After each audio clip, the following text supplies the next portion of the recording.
కొద్ది నిమిషాలు దేవుని వాక్య భాగాన్ని మనం అందరం ధ్యానం చేద్దాం. మత్తయి సువార్త 24వ అధ్యాయం 13వ వచన భాగాన్ని మీకు పరిచయం చేస్తున్నాను. అంతము వరకు సహించిన వాడెవడో వాడే రక్షింపబడును. ప్రార్థన చేద్దాం. ప్రియమైన తండ్రి, చదవబడిన లేఖనం కొరకు వందనాలు. వాక్యమైన దేవుడు నీ వాక్కు చేత మీరు మమ్మల్ని నింపి మీరు ఆఖరికి మమ్మల్ని సిద్ధపరచమని యేసు నామములో అడుగుచున్నాము తండ్రి, ఆమేన్.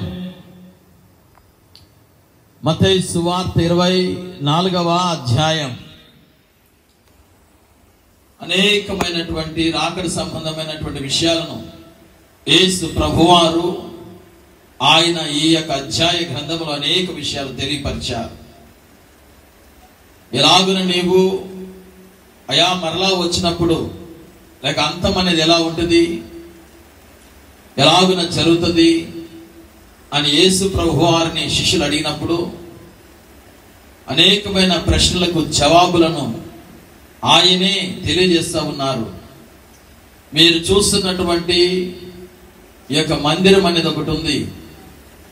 ఈ మందిరం అనేది, దేవాలయం అనేది ఒక్క రాయి కూడా ఉండకుండా అది పూర్తిగా పడద్రోయబడునని మీతో నిశ్చయముగా చెప్పుచున్నాను అని తెలియపరిచారు. యేసు ప్రభువారిని క్రీస్తు 70లో టైటస్ ఆయన వచ్చి ఆయన ఉన్నటువంటి ప్రాంతాలు యూదులందరినీ చంపి దేవాలయాన్ని పడగొట్టి వేశాడు. ఒక రాయి కూడా లేకుండా. అది జరిగిన తర్వాత మరికొన్ని విషయాలు యేసు ప్రభువారు ఇక్కడ తెలియపరుస్తున్నారు. ఏమిటి అంటే, శిష్యులు అడిగిన మాటలకు ప్రభు చెప్తున్నటువంటి మాట, ఎవరు మీరు మోసపోకుండా చూచుకోండి, మోసపోకుండా చూచుకోండి. ఎవరో ఒకరి చేతిలో మోసపోతూనే ఉంటాం. ప్రపంచం అనేది ఎదుటి వారిని మోసం చేస్తే గానీ వారి పొట్ట నింపబడలేనటువంటి కాలం ఇది. ఎదుటి వారిని మోసం చేస్తేనే వ్యాపారాన్ని పోషించగలుగుతారు, నిలబెట్టుకోగలుగుతుంటారు. చాలా కష్టం న్యాయముగా సంపాదించుకోవటం అనేది. మోసపోకుండా మొదట మీరు చూసుకోండి. అనేకులు నా పేరు చెప్పి నేనే క్రీస్తునని పలుమార్లు చెప్పేవారు వస్తారు. ఎంత క్లారిటీ యేసుప్రభు వారు చెప్పినా అనేక మంది ఇంకనూ కూడాను యేసుప్రభు వారు నేనే క్రీస్తుని నమ్ముతున్నటువంటి దేశాల్లో ప్రజలు ఉన్నారు. రీసెంట్గా కొన్ని దేశాలలో కొంతమంది సంఘ కాపరులుగా ఒక వ్యక్తి కూడా నిలబడి నేనే క్రీస్తుని, మీరందరూ కూడా చనిపోతే నేను మిమ్మల్ని అందరినీ కూడాను పైకి లేపుతానంటే ఇచ్చిమించి ఒక 5,000 మంది పోయారు. చాలా మంది.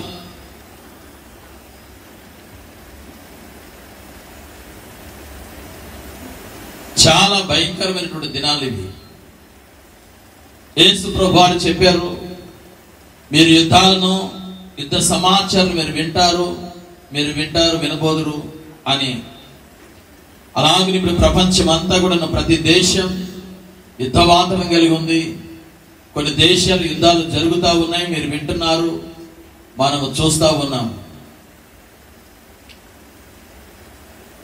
అయితే మీరు కలవరపడవద్దు, కలవరపడకుండా మీరు చూడాలి, అంత వెంటనే రాదు అని చెప్పి జనం మీదకి జనం లేస్తారు అన్నాడు.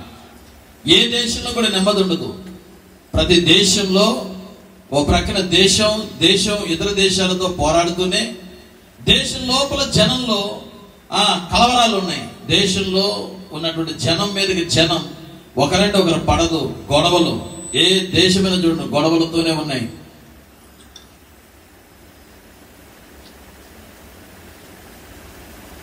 అక్కడక్కడ మీకు ఏం కలుగుతాయంటే దేశాలలో కరువులు, భూకంపాలు కలుగుతాయి. ఇవన్నీ కూడాను వేదనలకు ఆరంభం. ఇది ప్రారంభం, జస్ట్ ప్రారంభం అయ్యింది. ఇప్పుడు మనమందరం వింటున్నాం, చూస్తున్నాం. అక్కడక్కడ భూకంపాలు ప్రతి దేశాన్ని రెక్టర్ స్కేల్లో 4.9 అని లేకపోతే 7.1 అనో వింటూ ఉన్నాం. పలానా దేశానికి ప్రకంపనలు కలుగుతూ ఉన్నాయని. మనిషి జీవితం అనేది చాలా కష్టమైపోయింది. కరువులు కలుగుతూ ఉన్నాయి, యుద్ధాల మధ్యలో కరువులు కలుగుతున్నాయి. దేశంలో కొన్ని నదులు ఎండిపోయాయి, నీరు లేని పరిస్థితి రాష్ట్రాల్లో నెలకొంటున్నాయి. ప్రభుత్వాలకు ఏం చేయాలో అర్థం కావటం లేదు.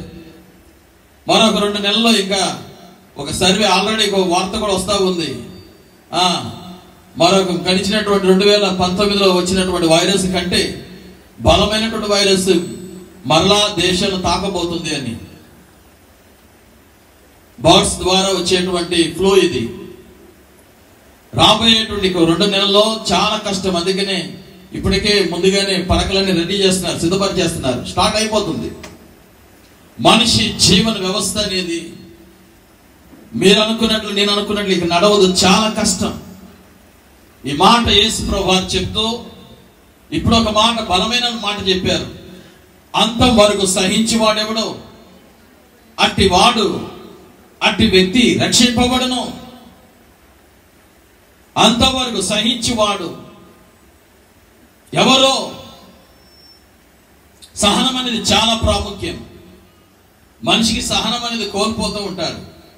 ఎందుకంటే ఈ నవీన నాగరికతలో సహనం అనేది దానికి ఛాన్సే లేదు. మనం అనుకున్నది ఇప్పుడు జరిగిపోతూ ఉంటుంది. మధ్యరేతుల్లో ఇప్పుడు వాటర్ కావాలనుకున్నా, లేకపోతే హోటల్లో భోజనం తెప్పించుకున్నా, ఫోన్లో ఒక టిక్కును నొక్కితే చాలు, స్విగ్గీ యాప్ ద్వారా ఇంకొక చోట హోటల్ నుంచి వచ్చేస్తుంటాయి. సహనం కష్టం, చేసి వండుకుని తినంత టైం లేదు. ఎప్పుడో నడిచిన కాలం పోయింది, సైకిల్ వచ్చే సైకిల్ కాలం పోయింది, దానికంటే వేగం బండి వచ్చింది, బండి కాలం పోయింది. కారు వచ్చి కారు కాలం కంటే దాంట్లో వేగమైనటువంటి ట్రైన్స్ వచ్చాయి, ట్రైన్ కంటే బుల్లెట్ ట్రైన్లు వచ్చాయి, ట్రైన్ కంటే వేగమైనటువంటి ఫ్లైట్లు వచ్చాయి. యుద్ధ విమానంలో బోయింగ్ 740 A1 నెంబర్ 1 అటువంటి టెక్నాలజీ వచ్చేస్తున్నాయి. ఆర్టిఫిషియల్ ఇప్పుడు వచ్చేస్తే మనం ఆర్టిఫిషియల్ టీచర్స్ వచ్చారు, ఆర్టిఫిషియల్ ఫుడ్ సప్లై చేసే వాళ్ళు వచ్చారు, ఆర్టిఫిషియల్ గా ఇంటెలిజెన్స్ జరుగుతూ ఉన్నాయి. టైం లేదు, అంతా కూడా సహనం లేదు, చాలా ఫాస్ట్ కావాలి మనకంతా కూడాను. అడగగానే దేవుడు ఇచ్చేయాలి, ప్రార్థన చేయగానే ఒక రోజు చెప్తాం, ప్రార్థన చేసుకుంటాం, లేదా 7 వారాలు పెట్టుకుంటాం, అంతే అయిపోయింది, క్లోజ్. దేవుడు ఈ లోపల చేయలేకపోతే దేవుడు అన్యాయిస్తుడు, దేవుడు ఎందుకు చేయలేదు, దేవుడు ఎందుకని మమ్మల్ని ఇలా లోయ అనుభవాలు నడిపిస్తున్నాడో అనుకుంటూ ఉంటున్నటువంటి సంఘపు కాలం ఇది. కానీ యేసు ప్రభువు చెప్తున్నారు, అంతం వరకు సహించు వారెవరో అట్టి వారే రక్షించబడతారు. సహనం అనేది చాలా ఇంపార్టెంట్. సహనం అనేది క్రైస్తవ సంఘానికి చాలా ముఖ్యమైన పునాది వేస్తా ఉంది. Don't stop your midway. దేవుని సన్నిధికి రావడానికి మధ్యలో ఆగిపోకూడదు. దేవుని సన్నిధికి రావడానికి నువ్వు ముందుగానే ప్రారంభించిన ప్రారంభం మొదలుకొని అంతం వరకు నువ్వు నడిపించబడాలి దేవుని సన్నిధిలో. యేసు ప్రభువారు చెప్పినారు, మత్తయి సువార్త 24వ అధ్యాయం 13వ వచన భాగం, Matthew 24th chapter 13th verse. అంతం వరకు సహించి వాడెవడో రక్షించబడతారు. జాగ్రత్తగా గమనించండి. సహనం కలిగిన వాడు చివరి వరకు మధ్యలో ఆగకుండా నడిపించబడే వ్యక్తి.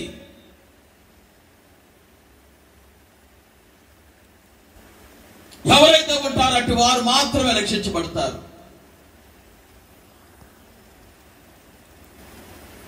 పౌలు అంటున్నారు, విశ్వాస కత్తిని యేసు వైపు చూస్తూ 10 మంది పరుగులు మీరు ఎలా పరిగెట్టాలంటే ఓపిక అవసరం. ఓపిక అవసరం. నీకు నష్టం కలిగిందా? నీ ఉన్న పరిస్థితుల మధ్యలో బలహీనతలు కలుగుతున్నాయా? ఓపిక పట్టు. నీ కుటుంబంలో పరిస్థితులు నువ్వు అనుకున్నట్టు జరగటం లేదా? ఓపిక కలిగి ఉండు. నీ బిడ్డల్లో నువ్వు అనుకున్నట్లుగా నడిపించబడటం లేదా? ఓపిక పట్టు.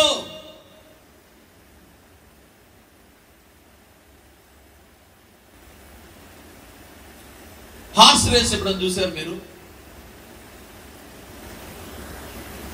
కొన్ని హార్ట్లెస్ రేస్ ఉంటాయి. అందులో గుర్రం తన యొక్క మార్గంలో పరిగెట్టడమే కాకుండా అక్కడక్కడ దాని ఎత్తులో పెడతారు కొన్ని రాడ్లు. ఇలా గుర్రం అలా ఎగిరి దూకాలి, ఎగిరి దూకుతూ వెళ్ళాలి, ఎగిరి దూకుతూ వెళ్ళాలి, ఎగిరి దూకుతూ వెళ్ళాలి. మరి ఇంకో చేతిలో పెడతారు, ఎగిరి దూకుతూ వెళ్ళాలి. కొన్ని దేశాల్లో గుర్రాల ప్లేస్లో మనుషులు ఈ ఆటని కూడా ఆడుతూ ఉన్నారు, ఫిన్లాండ్ అలాంటి ప్రాంతాల్లో.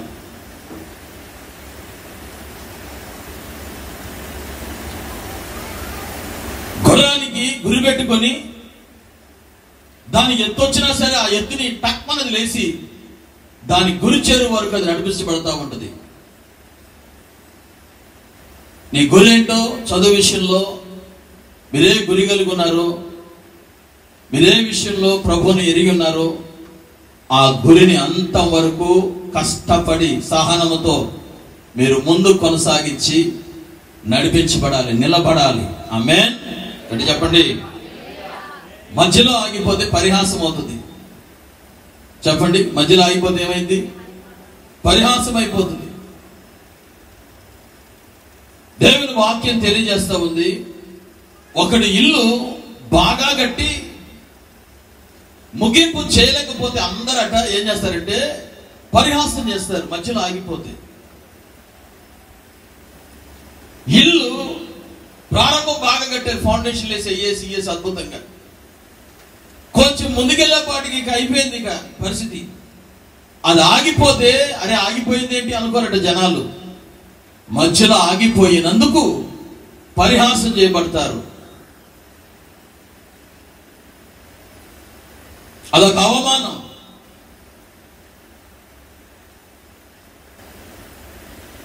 ఎందుకు మనం మధ్యలో ఆగిపోతున్నాం? We are the half way Christians. సగమే ఉంటుంది ప్రభు మనలో, సగం ఉండడు. పరిపూర్ణంగా ఉంటే చక్కగా ఆకుండా వస్తాం. మాటలు మీకు అర్థం కాదు. నెంబర్ 1, రోమిలికి రాసిన పత్రిక 7వ అధ్యాయం 18, 19 వచ్చిన భాగాలను అపోస్తలుడైన పౌలు ఈ రీతిగా తెలియజేస్తున్నాడు. నా యందు అనగా నా శరీరమును మంచివి ఏది నివసింపదని నేను ఎరుగుదును, మేలైనది నేను చేయవలనని కోరిక నాకు కలుగుతుంది, కానీ దాన్ని చేయటం నాకు కలగలేదు. 19 వచ్చిన కూడా చూద్దాం.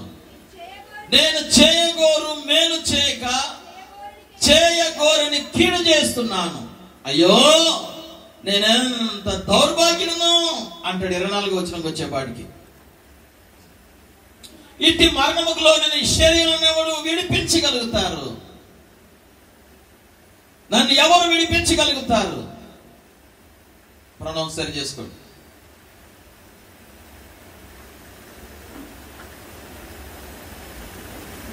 పౌలు అంటున్నాడు, ముందుకు నడవలేని స్థితి, నేను ముందుకు నడవలేకపోతున్నాను, ఆగిపోవాలనిపిస్తుంది నా జీవితంలో. ఎందుకు? లోపల పోరాటం, బలహీనమైనటువంటి పరిస్థితులు, ఆలోచనలు తనకు కలుగుతూ ఉన్నాయి. నేనెంత దౌర్భాగ్యుడను. ఓ ప్రక్కన పరిశుద్ధంగా ఉండాలని ప్రార్థన చేస్తున్నాం, ప్రభా పరిశుద్ధపరచు అని ప్రార్థన చేస్తున్నాం, మరో ప్రక్కన ఉండలేకపోతున్నాం. నేను ఎంత దౌర్భాగ్యుడను.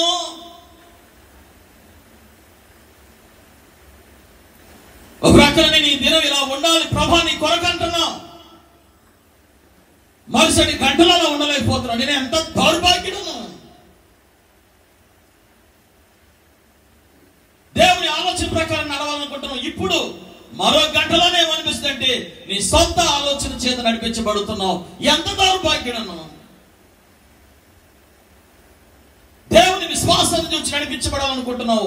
వాక్యం వింటున్నప్పుడల్లా, దేవుని మాటలు వింటున్నప్పుడల్లా అనేక సందేశాలు మిమ్మల్ని సంధిస్తూ ఉన్నాయి. వింటున్నప్పుడు నేను ఇలా నడవాలి, విశ్వాసంలో నిలబడాలి. ఇదిగో లేకపోయినప్పుడు ఒక దినం నాకు దేవుడు సహాయం చేశాడు, ఇప్పుడు నాకు సహాయం చేస్తా, ఆయన నన్ను ముందు నడిపిస్తా, ఆయన నాకు ధైర్యం ఇస్తా, ఆయన నన్ను పోషిస్తా, ఆయన నాకు ఆరోగ్యం ఇస్తా అని చెబుతూనే సందేహం ఓ ప్రక్క నిలబెట్టుకుంటూ ఎలా జరిగింది అనుకుంటున్నావు. నువ్వెంత దౌర్భాగ్యుడవో.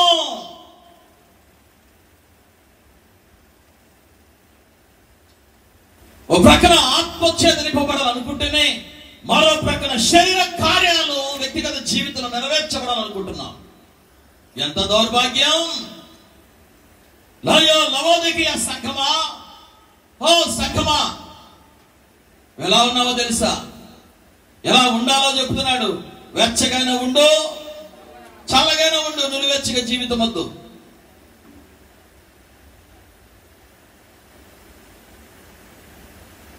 పౌలు అంటారు పత్రికలో, శరీరానుసారముగా నేను జీవించినప్పుడు చావవలసిన ఉండగా ఆత్మ చేత శరీర క్రియలను చంపినట్టుగా జీవించడము. నీ ఆత్మ వర్ధిల్లితే ప్రియులను అన్ని విషయాలు వర్ధిల్లుతావు. నీ ఆత్మ బలముగా నిలబడితే శరీర కార్యాలు చంపబడతాయి. శరీరాన్ని బాగా పోషించి బాగా అద్భుతంగా చూసేవనుకో, ఆత్మ ఎప్పుడు కూడా దిగులు చెంది కిందకి నీరసపడిపోతాయి. అంతే, లేచి ప్రార్థన కూడా చేయదు. ఒక్క సెకండ్ కూడా రాదు అది.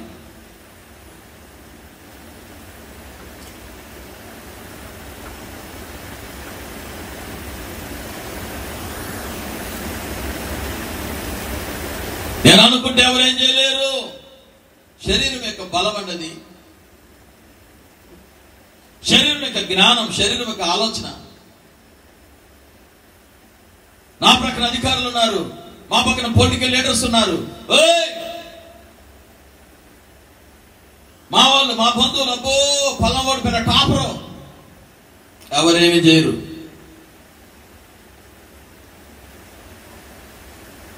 వాక్యం అంటుంది, మనుషులు నమ్మటి కంటే యెహోవాను ఆశ్రయించుట మేలు, యెహోవాను నమ్ముకొనుట ధన్యులు.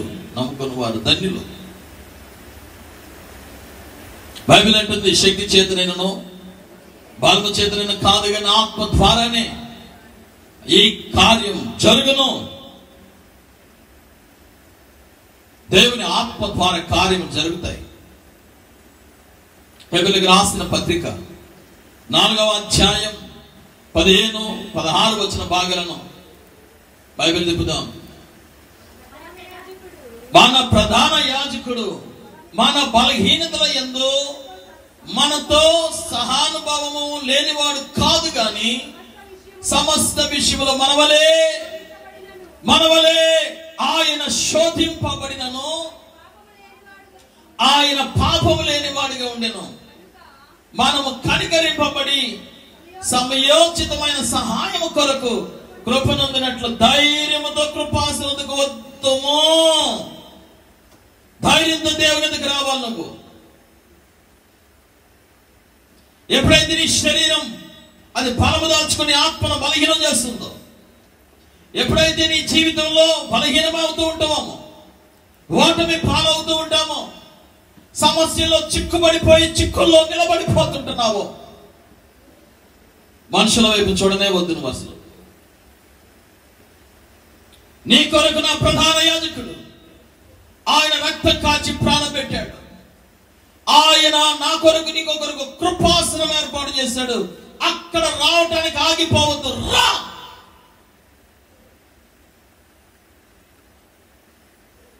శత్రువు చెప్పాడు, పాపం చేశావు, దూరంగా ఉండు. చాలా మంది అంటారు, నేను తప్పు చేశాను అందుకని మందిరికి రావట్లేదు, నేను తప్పు చేశాను కనుకే సమస్యలు నన్ను చుట్టుముట్టే కనుకే ఎక్కడికి ఆగిపోయారంటే మందిరానికి, దేవుని సన్నిధికి.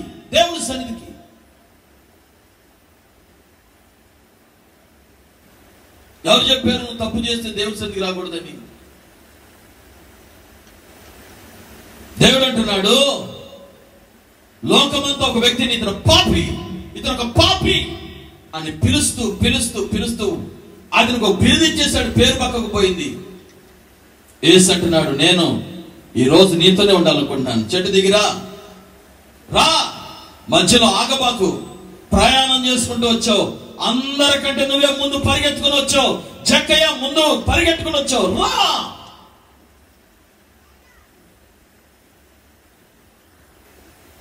లోకమంతా నిన్ను ఒక పాపి అనొచ్చు, నీ మనసాక్షి నిన్ను ఒక పాపం చేసావు, నువ్వు తప్పు చేసావు, ఆగు, నీకు ఆ హక్కు లేదు అనొచ్చు. కానీ దేవుడి కృపాసనం దగ్గర ఆయన మనందరికీ అధికారం ఇచ్చాడు, అబ్బా తండ్రిని పిలవటానికి. ఆమేన్. పిలవటానికి ఆగిపోవద్దు, మధ్యలో పిలవు. యేసు ప్రభు అని అందుకనే చెప్పారు, విశ్రాంతి లేనటువంటి వారులారా నా యొద్దకి రండి. ఆగద్దు. బైబిల్ అంటుంది సామెతల గ్రంథం 24వ అధ్యాయం 7వ వచన భాగం, నీతిమంతుడు 7 మార్లు పడినను తిరిగి లేపబడును. తిరిగి లేపబడును.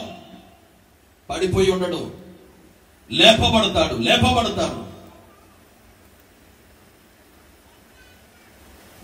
నీ లోపడున్న బలహీనమైన ఆలోచనలు మధ్యలో ఆపేస్తున్నాయి. చాలింకా ఆగు. ఆత్మ ద్వారా శరీర కార్యాలు నశింపజేయబడాలి. ఆమేన్. మధ్యలో ఆగద్దు. అంతం వరకు సహించేవాడు ధన్యుడు. మధ్యలో ఆగిపోయేవాడి గురించి కాదు ఈ మాట చెప్పింది. Last still breath. దేవుడిచ్చిన జీవం చివరిలో క్షణం వరకు ఆగకుండా నిలబడేటువంటి వ్యక్తి గురించి. రెండవ విషయం, మనిషికి కొన్నిసార్లు పరిస్థితుల మధ్య కలిగేటువంటి టైర్డ్నెస్ వలన మనిషి ఆగిపోతాడు.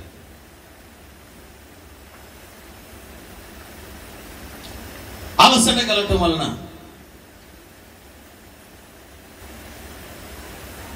సైన్స్ పదం ఆయాసం రావటం వలన.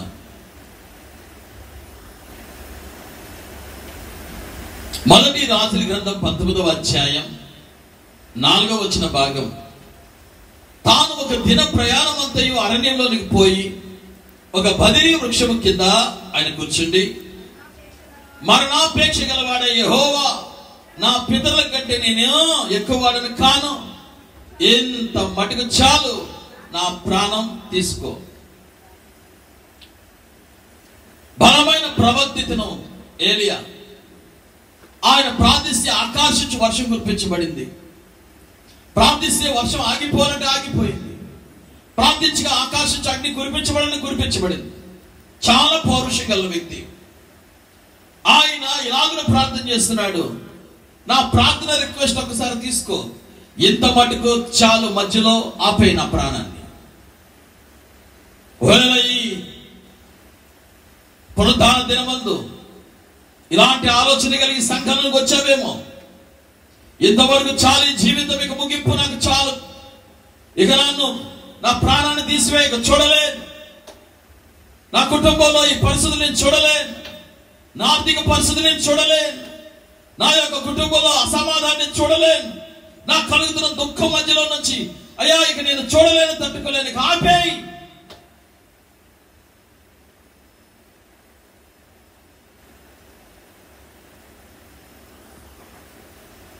అలసిపోయింది ప్రాణం. చూసి అలసిపోయింది ప్రాణం.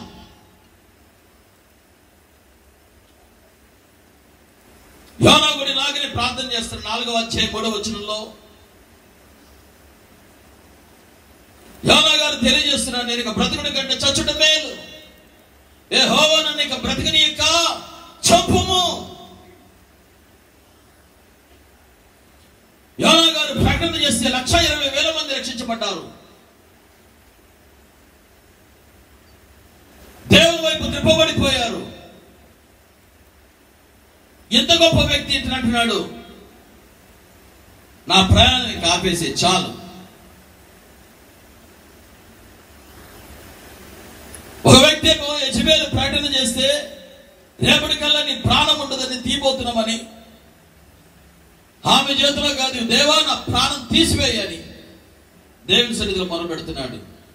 డిప్రెషన్ చాలా మందిని కృంగదీసేస్తా ఉంది. కుటుంబ పరిస్థితులు డిప్రెషన్ లో తీసుకుపోతున్నాయి. ఆర్థిక పరిస్థితులు డిప్రెషన్ లో తీసుకొని పోతున్నాయి. చాలా మందికి చాలా కష్టం. దేవుడు ఏలియా గారిని ఇప్పుడు వెంటనే ఇచ్చారంటే కాల్చబడిన బొమ్మ తీసుకొని వచ్చి అతనికి అందించి, ఇంకనో శక్తికి మించిన ప్రయాణం నువ్వు చేయవలసింది, మధ్యలో ఆగిపోవడం కాదు, నువ్వు ప్రయాణం చేస్తూనే ఉండాలి. స్తోత్రం చెప్పడం గట్టిగా.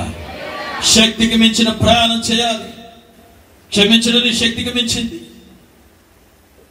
సమాధానపరచడం శక్తికి మించింది. నువ్వు చేయగలిసిన ప్రయాణం ఉంది.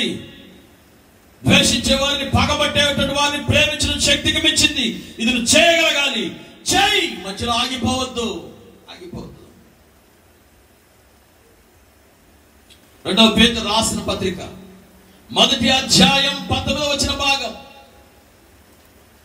రెండవ పేతురు రాసినటువంటి పత్రిక మొదటి అధ్యాయం 19వ వచనం. మరియు ఇంతకంటే స్థిరమైన ప్రవచన వాక్యం మనకు దేవుడు అనుగ్రహించారు. తెల్లవారి వేకువ చుక్క మీ హృదయాలలో ఉదయించే వరకు ఆ వాక్యం అనేది చీకటి గల చోటులా వెలిగించుచు దీపమైనట్టున్నది. దాని యందు మీరు లక్ష్యం ఉంచిన ఎడల మీకు మేలు మేలు. వెలుగు మీ మధ్యలో నిలబడి ఉంది. ఆ వెలుగే శరీరధారి అయి మన మధ్యలోకి వచ్చింది. ఆ వెలుగే వాక్యమై ఉంది. లోకంలో నేను వెలుగును, మీరు వెలుగై ఉండండి అన్నారు. ఎంతమంది వెలుగుగా ఉంటారో ఆకాశ నక్షత్రంలో అని దానియేలు గ్రంథంలో చెప్పబడింది. వారు నీతిమంతులని. చూడండి ఆకాశం వైపు, రాత్రి వేళ ఎంత చక్కగా ప్రకాశిస్తాయో.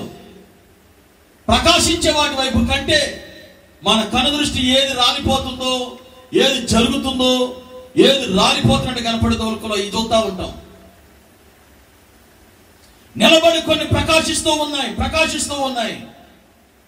అబ్రహాం, ఎందుకు నువ్వు డిప్రెషన్లోకి వెళ్తావు? ఎందుకు నిరాశ చెందుతావు? ఇది ఎలా జరిగింది అనుకుంటున్నావా? చూడొకసారి నీ సంతానాన్ని ఏం చేయబోతుంది తెలుసా?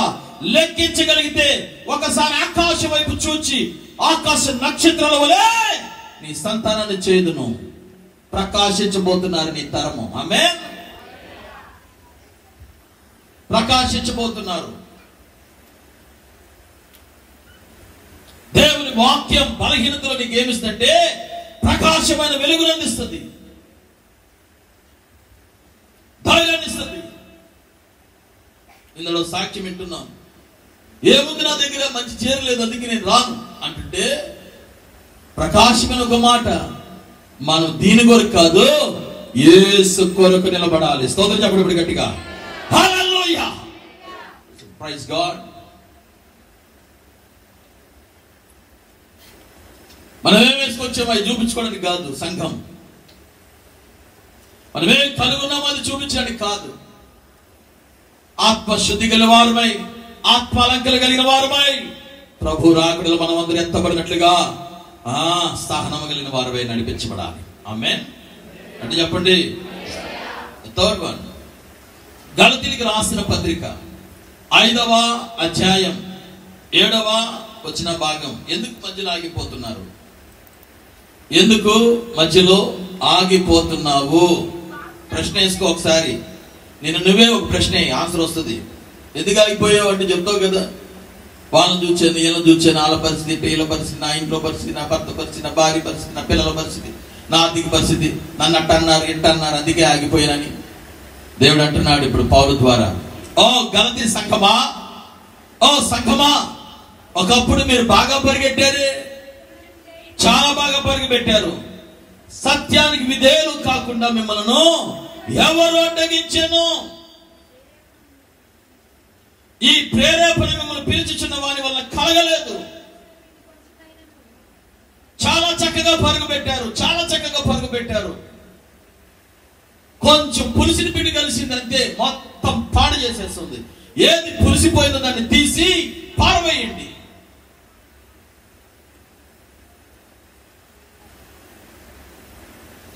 సత్యమునకై దేవుని సన్నిధిలో నిలబడడానికి, దేవుని కొరకు నిలబడడానికి అడ్డుపడతా ఉంది.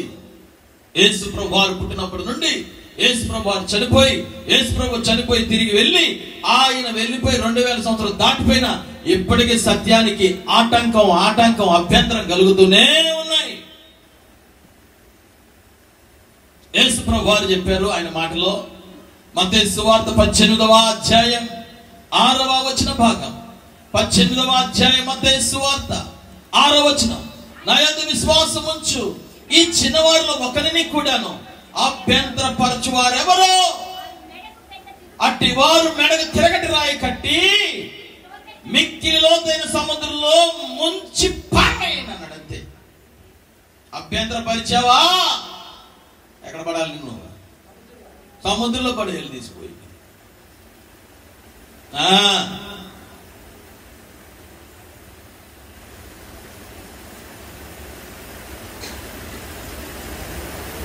అపాది ఆలోచనలు ఇస్తాడండి. వాడు ఆలోచన మామూలుగా ఉండవు.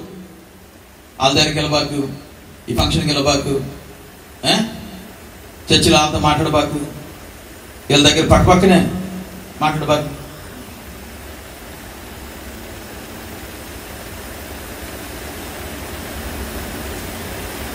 ఇది ఏంటో ఈ భావన. Face is the index of mind అంటే చాలా అద్భుతంగా కనపరిచేస్తాడు.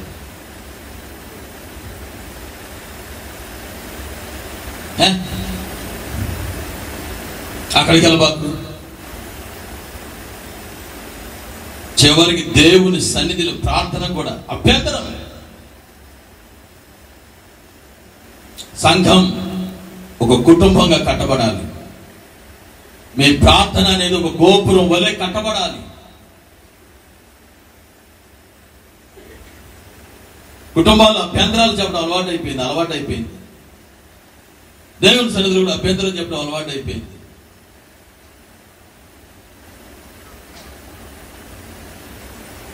దేని చూచి ఇతరులను నువ్వు అభ్యంతరపరుస్తున్నావు. వాళ్ళు అలాంటి వాళ్ళు, వీళ్ళు ఇలాంటి వాళ్ళని. యేసు వ్యభిచార స్త్రీని అభ్యంతరపరచలేదే, దొంగను అభ్యంతరపరచలేదే, నాతో కూడా ఉంటావన్నాడే. నువ్వు నేను ఎందుకు అభ్యంతరపరుస్తున్నావు మనిషిని మనిషిగా మొదటి ప్రేమిస్తే చాలా బాగుంటుంది. దేశం కూడా జంతువులు ప్రేమించినందుకు మనుషులు ప్రేమించట్లేదు. జంతువులేమో ప్రేమించి మనుషులనేమో కొడంతా కొడుతున్నారు. ఇప్పుడు అది అంటుంది.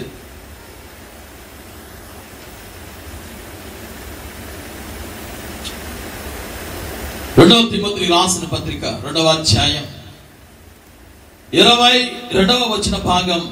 యవనస్తులారా, నీ యవనేచ్ఛల నుంచి నీవు పారిపో. నిన్ను ప్రేరేపించేవి అనేకమైన ఉంటాయి. అనేక మంది నిన్ను ప్రేరేపిస్తారు. చూసారా? చూస్తున్నారు. ప్రేరేపిస్తున్నారు. జాగ్రత్త. నీ యవనేచ్ఛ నుంచి నీవు పారిపో. అక్కడతో ఆగద్దు. నీవు పవిత్ర హృదయులై ప్రభువునకు ప్రార్థన చేయవారితో కూడా నీతిని, విశ్వాసమును, ప్రేమను, సమాధానం వెంటాడాలి. అది వెంటాడాల్సింది. ఏ పడితే కాదు. నీతి, విశ్వాసం, ప్రేమ, సమాధానం నువ్వు వెంటాడి పవిత్ర హృదయులై ఉండండి.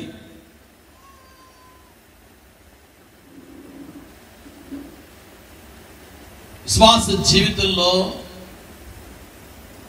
ఎప్పుడూ కూడా మనుషుల వైపు మనం చూడకూడదు. ఆమేన్. మరి ఎవరు చూడాలి? విశ్వాసానికి కర్త, క్రియ, మొత్తం ముగింపు ఆయన యేసు వైపు మాత్రమే చూసి పరిగెట్టాలి, మధ్యలో ఆగిపోకుండా.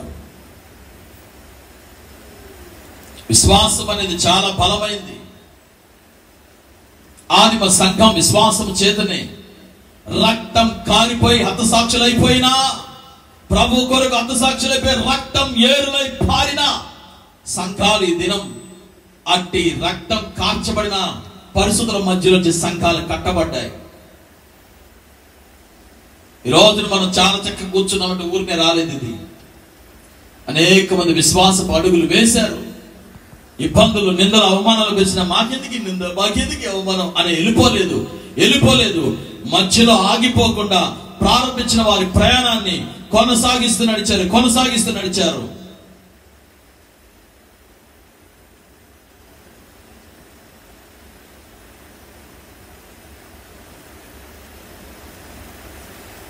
యేసు ప్రేమ నిలబడినటువంటి ప్రేమ. అది మనుషులను చేర్చుకునేది, అసహించుకునేది కాదు. తక్కువ వాళ్ళు తక్కువ జాతిని తక్కువ చేసి మాట్లాడేది కాదు. లేకపోతే పలనవాడు తెలుపు, పల్లవాడు నలుపు అని వేరియేషన్ చూపించేది కాదు. ఆ ప్రేమ, ఆ ప్రేమలో డాంబికం లేదు. ఆ ప్రేమ అన్నింటిని తాల్స్తుంది. అది స్వార్థం లేని ప్రేమ. ఆ ప్రేమతో విశ్వాసము కలిగి, నీతి కలిగి మీరు పవిత్ర హృదయంతో మీరు నిలబడాలి. మీరు నడవాల రీతిగా ఆగిపోకూడదు. హెబ్రీయులకు రాసిన పత్రిక 10వ అధ్యాయం 23వ వచనం నుండి 25వ వచన భాగం వరకు గమనించండి. వాగ్దానం చేసిన దేవుడు నమ్మదగిన వాడు గనుక కొందరు చెప్తున్నారు చూడండి, కొందరు మానుకొనుచున్నట్లుగా ఆగిపోతుందిగా ప్రయాణం. కొందరు మానుకొనుచున్నట్లుగా సమాజముగా కూడుట మీరు మానబాకండి. మన దేవుడు నమ్మదగిన వాడు. కొందరు ఆయా పరిస్థితుల మధ్యలో జరిగే సంభవాలను చూచి ఏగలుగుతారట. మానుకొనుచున్నట్లుగా సమాజముగా కూడుట మానబాకండి. ఒకరిని కూడా హెచ్చరించండి. నువ్వు తప్పు చేస్తున్నావు, జాగ్రత్త పడతావు అబ్బా, సరి చేసుకుంటే మంచిది, ఎంత బాగుంటుంది. అలాను ఇట్లా అంటగా ఈ పిచ్చవాగుడు ఎక్కువైంది. దానివల్ల ఏమైంది? ఎదుటి వ్యక్తి హృదయం గాయమవుతుంది. ఈ స్థితిలో ఉన్నాం, బాగు చేసుకుందాం, సరి చేసుకుందాం. కారణం ఏంటో తెలుసా? యేసు ప్రభువారు సమీపంగా రాబోతున్నారు కనుక మనమందరం మానక ఆగిపోకుండా సంఘముగా సమాజంగా కూడుకోవాలి. ఆమె చెప్పండి గట్టిగా ఇప్పుడు. హల్లెలూయా. ఒకరినొకరు ఏం చేసుకోవాలి? హెచ్చరించాలి. ప్రేమ చూపుట చూచిన కొలది మరి ఎక్కువగా లాగా చేయాలి. ఏం చేయాలి? దైవికమైన ప్రేమ, లోక ప్రేమ కాదు చెప్పేది. పాస్టర్ గారు చెప్పారంటారు, అర్థం చేసుకో. దైవికమైన ప్రేమ, యేసు ప్రేమను బట్టి అందరూ సమానమని ప్రేమ భావనతో నడిపించబడాలి. ఒకరినొకరు ఏం చేయాలంటే పురుకొల్పుకోవాలి. రండి, ఆగిపోకూడదు. చర్చికి రండి, ప్రార్థనకి ఆగిపోద్దు. రండి బ్రదర్స్, చక్కగా మీరు నిలబెట్టుకున్న ప్రార్థన ఆగిపోవద్దు. రండి సిస్టర్స్, స్త్రీల సంఘమా మధ్యలో ఆగిపోవద్దు. రండి. సండే స్కూల్ పిల్లలారా ఆగిపోవద్దు. రండి. ఒకరినొకరు ఏం చేయాలంటే పురుకొల్పుకోవాలి. ఇది పురుకొల్పుకొని కాలం. ఇది ఒకరిలో ఉన్నటువంటి పరిస్థితులను, ఒకరిలో బలహీనతలు చూసుకొని చెప్పుకుంటా నవ్వుకునే కాలం కాదు ఇది. ఒకరినొకరు బలహీనతలు తెలియపరుస్తూ ఒకరొకరు పురుకొల్పుకొని దేవుని సంఘములో మానకుండా సమాజంగా కూడుకునే కాలం.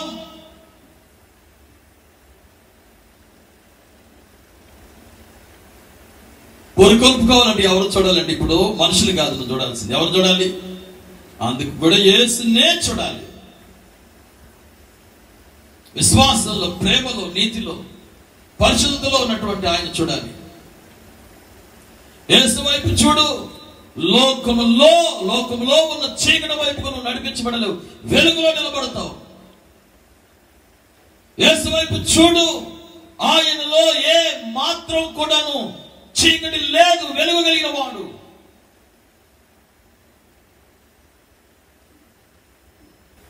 నీ మనసులో ఏది అభ్యంతరపరిచే పరిస్థితులు ఉన్నావో వాటన్నిటిని తొలగించి ప్రభు దగ్గరికి నువ్వు కృపాసనం దగ్గర రాగలిగితే ఆయన క్షమించి నష్టపరిచిన కుమారుని తండ్రి ఎలా కౌగిలిలో చేర్చుకున్నాడో అలాగ చేర్చుకుని నిలబెట్టేటువంటి వాడు ఆయన. ఆమేన్. యేసు ప్రభువారు ఆయన శిష్యులందరూ కూడా నాకు దూరం అవుతారన్న విషయం తెలుసు, మధ్యలో ఆగిపోతారని తెలుసు. ఒక మాట తెలియపరిచిన మత్తయి సువార్త 26వ అధ్యాయం 31 నుంచి 33 వచనాలు. యేసు వారిని చూచి, ఈ రాత్రి మీరందరూ నా విషయమై అభ్యంతర పడతారు, మధ్యలో ఆగుతారు, అభ్యంతరం కలుగుతుంది మీకు. యేసే మేము నమ్మి ఉన్నాం అంటే మనుషులు ఊరుకుంటున్నారా? దేవుని మేము నమ్మికున్నట్టు ఊరుకుంటుందా? భయంకరమైన పరిస్థితులు ఎదురవుతున్న కాలం, అభ్యంతరాలు ఎదురవుతాయి. పేతురు నేను అభ్యంతరం పడ్డండి, నేను అలా ఉంటాను ఇలా ఉంటా అంటాడు. ప్రారంభం బాగానే ఉంది. చిన్న పరిస్థితి, చిన్న మాట, ఒక చిన్న పిల్ల అడిగినప్పటికీ కూడాను అభ్యంతరంగానే ఉంది. మధ్యలో ఆగిపోయాడు, వెలిపిటే ఉండిపోయాడు. ప్రియ దేవుని సంగమా, యేసు ప్రభువు చెప్తున్నారు ఇప్పుడు యుద్ధాలు, యుద్ధ సమాచారాలు, భూకంపాలు, కరువులు కలుగుతూ ఉంటాయి. నేనే క్రీస్తుని చెప్పేవారు అబద్ధ ప్రవక్తలు వస్తారు, నేనే అనే వచ్చేవాళ్ళు ఉంటారు, మోసపుస్తారు మిమ్మల్ని. ఇవన్నీ కూడాను ఈ కాలం చాలా భయంకరమైన కాలం. ఈ కాలంలో మీరు ఎలా ఉండాలంటే, నేను మీరు మనమందరం ఈ వాక్యం వింటున్న నీవు అంతం వరకు సహనం కలిగి నిలబడాలి. నీ పరిస్థితులు అది ఎలాంటి స్థితి అయినా, ఒకవేళ ఆత్మీయంగా నేను కృంగదీసేదైనా, ఆర్థిక పరిస్థితులైనా, సమాధానం దొంగిలించేదైనా, అది ఏ రీతిగా నీ మీదకి ఒక వాన వలె, వరద వలె, తుఫానులా నీ ఇంటి గోడను తాకుతున్నా, ఎలా ఉందంటే సహనం కలిగి నిలబడు. అలాంటి వారు మాత్రమే రక్షించబడతారు.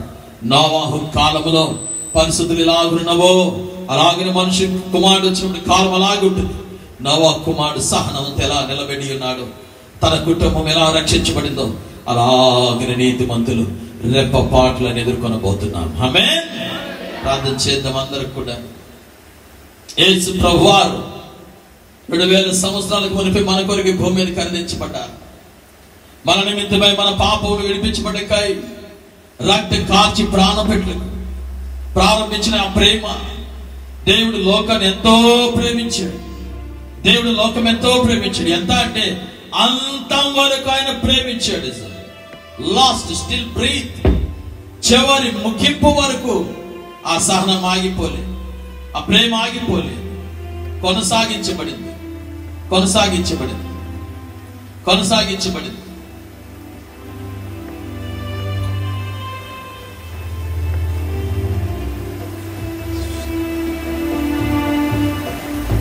మధ్యలో ఆగిపోతే పరిహాసం చేస్తారు.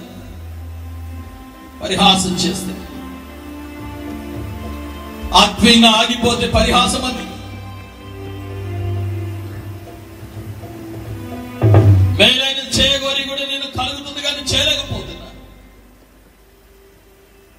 ఒక పక్క ప్రార్థన చేస్తున్నా, ఒక పక్కన లోకం నడుస్తున్నా. ఒక పక్కన ఎలా ఉంటున్నారు, మరో పక్కన లోకానుసారి జీవిస్తున్నా. క్షమించయ్యా, నోరు తెరచి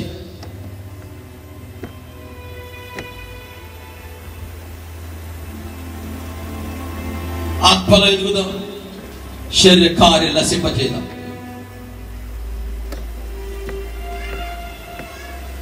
శత్రువు చెప్తున్నాడు, నువ్వు పాపం చేసావు, ఇక నువ్వు దూరంగా ఉండు, నువ్వు మందిరానికి రాకు, నువ్వు ప్రార్థించడానికి అర్హుడు కాదు. వాక్యం అంటుంది, నువ్వు 7 మార్లు పడిపోయినా నిన్ను ప్రేమిస్తున్న దేవుడు నీ కొరకు ఎదురు చూస్తున్నాడు. తిరిగి నిన్ను కట్టాలని, తిరిగి నిన్ను ఒక ఇంటిగా కట్టాలని, తిరిగి నిన్ను ఒక గోపురు వలె కట్టాలని, నీ కట్టడం అది విస్తరించబడాలని. ఓ సంగమా, నీ కలుగుతున్న పరిస్థితులు అలసట కలిగిస్తున్నాయి, ఆగిపోయేట్లు చేస్తున్నాయా? ఒకప్పుడున్న ప్రార్థన వ్యక్తిగత జీవితంలో లేదా? ఒకప్పుడు దేవుని కొరకు రాసి ఇప్పుడు జీవితం లేదా? కారణం కలుగుతున్న నిందలు, అవమానాలు, కలుగుతున్న పరిస్థితులు నీకు అలసట కలగజేస్తున్నాయా? ఇక చాలు ఈ జీవితం, ఇక్కడ వరకు చాలు, ముగించేసే నా జీవితం ఎందుకు అనుకుంటున్నావా? ప్రభు నిన్ను ప్రేమతో ప్రేమిస్తూ పిలుస్తున్నారు, నీ హృదయంతోనైనా మాట్లాడుతున్నారు. ఆగిపోవద్దు, శక్తికి మించిన ప్రయాణం ఉంది, కొనసాగించు. బలమైన సాధనకి అంత్యకాల దినంలో కావాలి. శక్తికి మించిన ప్రయాణం కొనసాగించు. ఒకప్పుడు బాగా పరిగెట్టావు, ఇప్పుడు ఆగిపోతున్నావు. ఒకప్పుడు అందరికంటే ముందు వచ్చావు, ఇప్పుడు వెనకబడిపోయావు. ఒకప్పుడు బాగా ప్రార్థించావు, ఇప్పుడు లే. ఒకప్పుడు బాగా పాటలు పాడావు, ఇప్పుడు నోరే తెరవలేకపోతున్నావే. ఒకప్పుడు బాగా స్తుతించడానికి కూడా నీ పెదాలు కదలటం లేదు. ఎంత కఠినమా, ఎంత కఠినముగా. క్షమించి ప్రభా,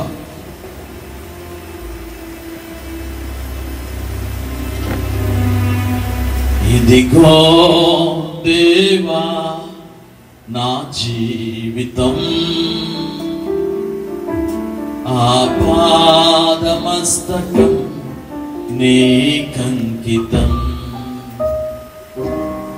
పలుమార్లు వైదొలగినాను నీ పరలోక దర్శనము నుండి, విలువైన నీ దివ్య పిలుపుకు నే తగినట్లు జీవించనైతి. పలుమార్లు వైదొలగినాను నీ పరలోక దర్శనము నుండి, విలువైన నీ దివ్య పిలుపుకు నే తగినట్లు జీవించనైతి. అయినా నీ ప్రేమతో నన్ను దరి చేర్చినావా, అందుకే కైకొనుము దేవా ఈ నా శేష జీవితం. శరణం నీ చరణం, శరణం నీ చరణం, శరణం నీ చరణం, శరణం నీ చరణం. ఇదిగో దేవా నా జీవితం, ఆపాదమస్తకం నీకంకితం. చదువందరం.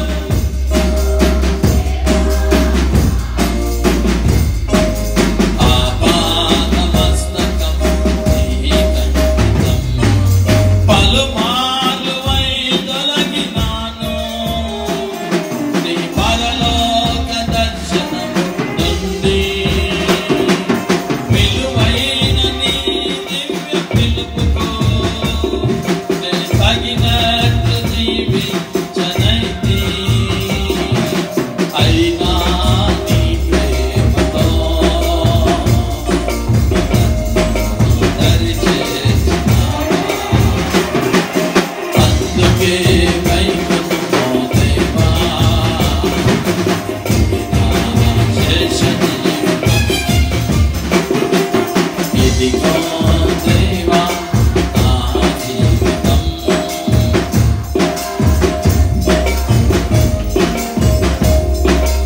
ఇదిగో దేవా నా జీవితం, ఆపాదమస్తకం. ప్రియమైన తండ్రి, మా తప్పిదాలు మన్నించి క్షమించి పరిపూర్ణత కలిగిన వారమై రాజీ పడిన జీవితం నీ కొరకు జీవించు. అందుకు అంత వరకు మేము సహనము కలిగి ఓపికతో విశ్వాసని కత్తిని మిమ్మల్ని చుచ్చు దాన్ని కొనసాగించి మీరు మిమ్మల్ని వెంబడిస్తూ ఓపికతో పరుగు పెట్టు కృప దయచి అంతం వరకు సహనము మాకు అనుగ్రహించి మీరు ఆఖరికి సిద్ధపరచమని యేసు నామమున అడుగుచున్నాను తండ్రి. ఆమేన్.